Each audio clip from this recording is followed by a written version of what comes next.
voyais une élève avec ce problème-là, d'abord en pistonnant ma jambe avant, d'avoir le pied qui traîne comme ça, j'aurais tendance à corriger plus mécaniquement.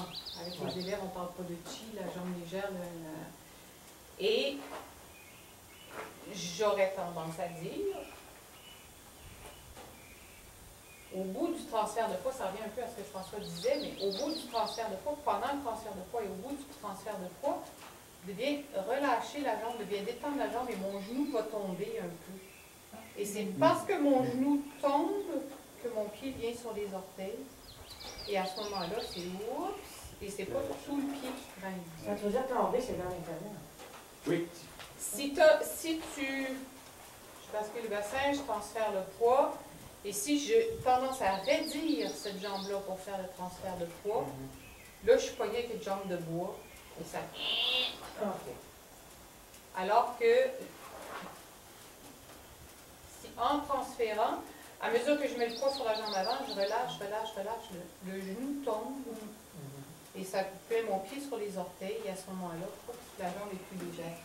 Mais moi, mon genou tombe. C'est bon. Et tantôt, tu faisais une correction justement que la jambe n'est pas vide, est pleine de chi, tout ça, je ne sais pas, mais moi, mon genou tombe. Il y a aussi deux choses qui apparemment sont contradictoires. Il y a d'une part le déplacement du pied, et à la fin du cours, au cours précédent, à la séance précédente, j'ai bien insisté là-dessus, ce n'est pas une chute. Ce n'est pas une chute, le transfert de poids. Si ce n'est pas une chute, c'est donc qu'il y a une poussée du pied arrière. Donc la jambe arrière travaille fort.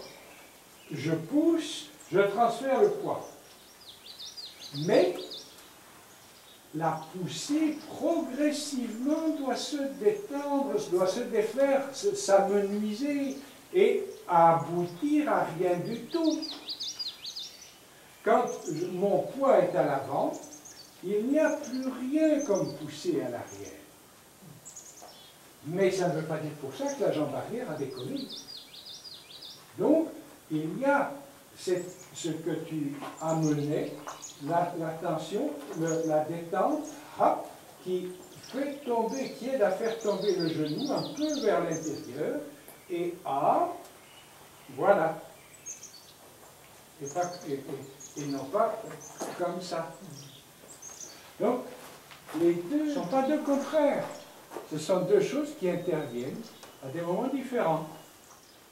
Donc, si le pied arrière, quand on se relève, si le pied arrière, s'il ne traîne pas au sol, c'est que la poussée sur votre jambe avant arrive au tantien aussi, tout en détendant les muscles de la jambe arrière et de l'articulation de la jambe avec le bassin, c'est que c'est producteur de chi et c'est pour ça que la jambe arrière se déplace comme une bulle de savon. Et voilà, pas comme ça. La jambe arrière ne vient pas se placer comme ça. La jambe arrière vient se placer comme ça. Par la pointe, par les orteils, juste à côté. Et puis, choup, la jambe arrière est pleine de chi. Et pleine de chi, elle va se soulever facilement à cause du travail du bassin. Là, et va, à cause du travail du bassin, du tantien, etc., ça va faire ceci et non pas ça. Ou ça. Ça va faire comme ceci. Et là, il y a la jambe, le genou n'est pas bloqué. Ce qui est très souvent pas évident à faire exécuter par les élèves.